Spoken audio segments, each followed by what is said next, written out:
Why are some stories covered so much more than others? Why are there so many screw-ups and slip-ups? So let's get those questions answered.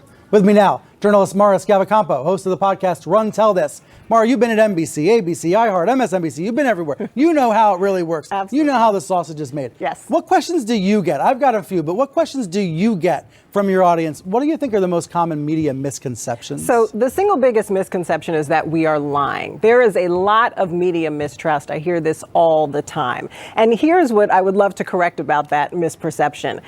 We are human. We make mistakes. So most often when someone says to me, the media is lying, and they point to an example, what they're pointing to is an example of a mistake, not an intentional lie. Bullshit.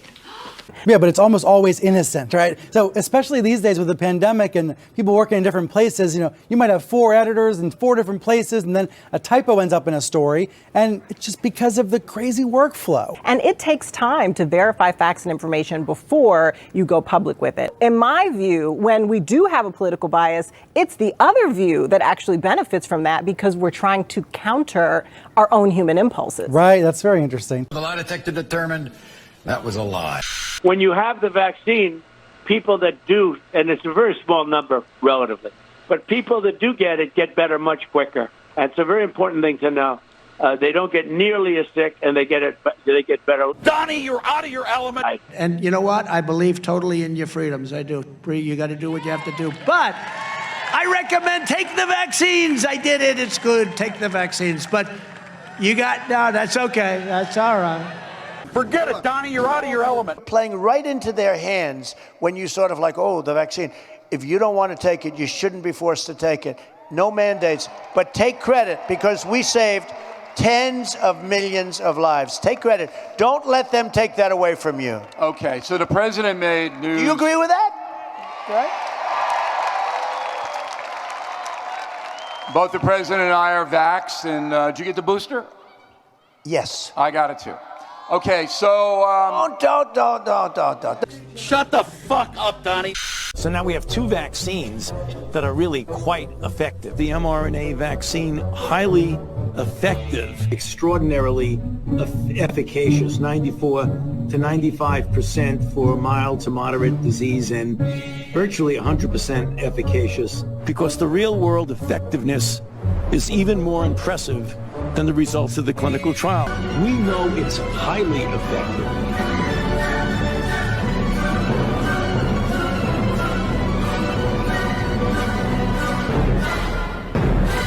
Highly effective. Because democracy basically means government by the people, of the people, for the people. But the people are retarded. Then strangled them, and finally dismembered their bodies. Right. Then and homelessness and all that. And now, the voice you've been waiting for. There is a secret song at the center of the world, and its sound is like razors through flesh. I'm here to turn up the volume.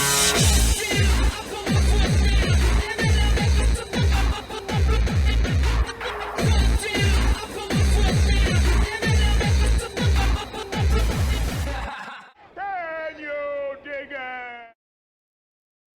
4 days ago, we had the 1-year anniversary of the January 6th so-called insurrection. And the whole thing would just be completely laughable if there weren't such serious and dangerous implications going on.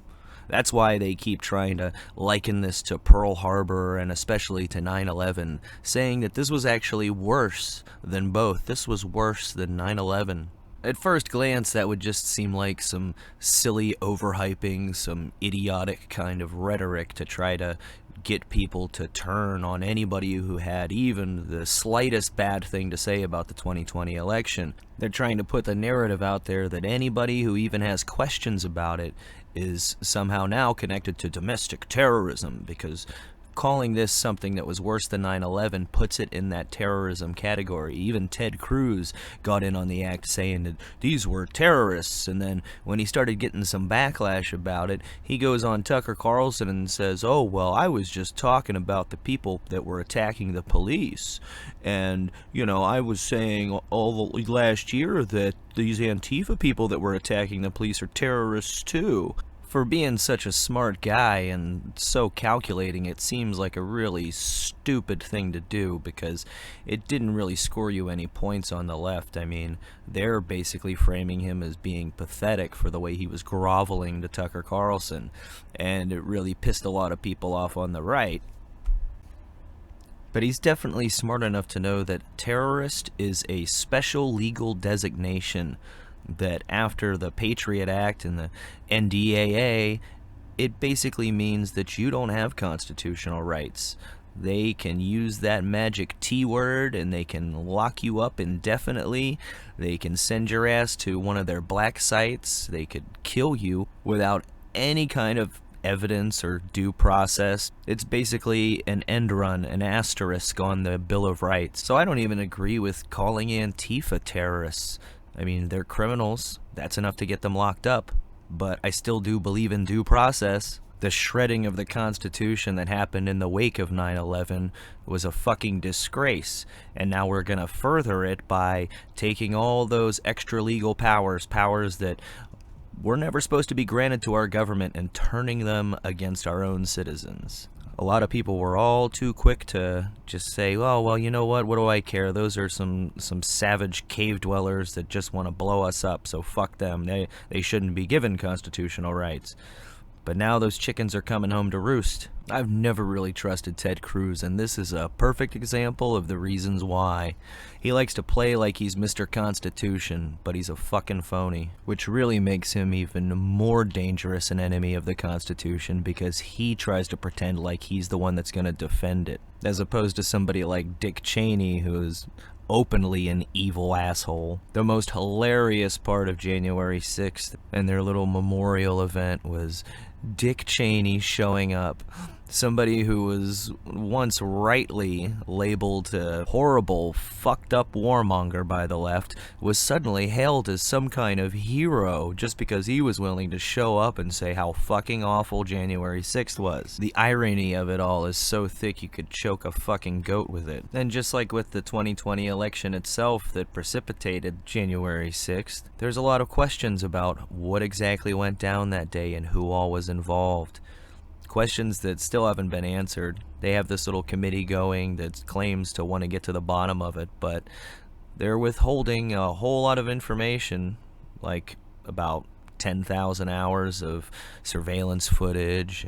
And there's also the whole Ray Epps thing. Just from a lot of the footage that has been released, it's clear that this guy played a major part in the initial breaching of the building.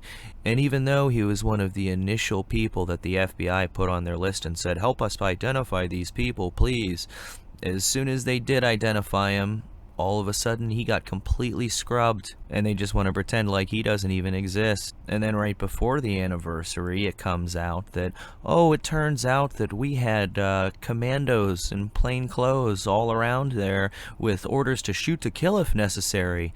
People that were basically like special operators, from the United States Marshal Service to the FBI hostage rescue team. But all year long they'd been telling us there was no kind of federal involvement, and this whole thing had caught them by surprise with their pants down. That was why the Capitol Police were so understaffed, and it was so easy to get overrun by people who didn't even have guns. They deployed all these secret commandos to infiltrate the crowd, and for some reason they neglected to tell the Capitol Police that maybe there was going to be some kind of issue, and they just pretended like everything was going to be okay and let them get caught off guard. They allowed the whole event to happen, and now they want to use that as a pretext for launching a new war on terror. A war on domestic terror. But at this point, it doesn't seem like a lot of people are sufficiently convinced of the danger. So I won't be surprised at all if we see some other kind of major domestic terror event sometime between now and the midterm elections this year. It'll be just what the doctor ordered in terms of having a reason to go after their political enemies and dissidents. You couple that with the looming economic crisis that we're facing, this could turn out to be a hell of a fun year, huh? We just had the December jobs numbers come out, and while they were looking for 422,000, they got less than half of that at 199,000. But somehow, even though we got less than half of the jobs we were looking for, unemployment fell to 3.9%. How does this happen? Well, it's because that unemployment rate number is meaningless. It's completely irrelevant to what's actually going on in the economy. And we're overdue for a downturn. This is just the natural cycle of things. There's an ebb and flow in economic markets. There's boom and bust cycles, and we are due for a downturn. And when it does come, this one's going to be a major one because we put ourselves in a very vulnerable, precarious position. Some of the swings we've been seeing recently in the stock market and in the crypto markets, they're going to get worse. The price to earnings ratio on all of these stocks are so overvalued. It's even worse than before the dot-com crash. And just like at the beginning of the pandemic, when cases were popping up here and there and we weren't really hardly testing anybody, they kept telling us, oh, everything is fine. We have enhanced screening procedures at the airports and there's nothing to be alarmed about at this time. Until all of a sudden they hit the panic button and said, oh, everybody freak out. And the freak out hasn't ended. Well, that's what's happening now with the financial markets. Everybody's saying, we don't have a problem. Everything is fine. See, look, it keeps chugging along. We're doing just fine. Until one day, it's not fine. Sláinte.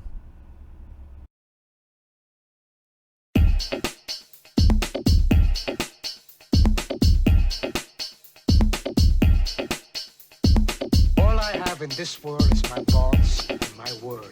And I don't break them for no one. So say good night to the bad guy. So say good night to the bad guy. So say good night to the bad guy. So say good night to the bad guy.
So say good night.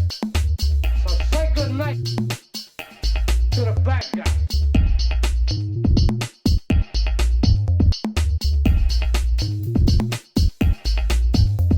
I told you, don't fuck with me. I told you, don't fuck with me. I told you, don't fuck with me. I told you, don't fuck with me. You stupid fuck.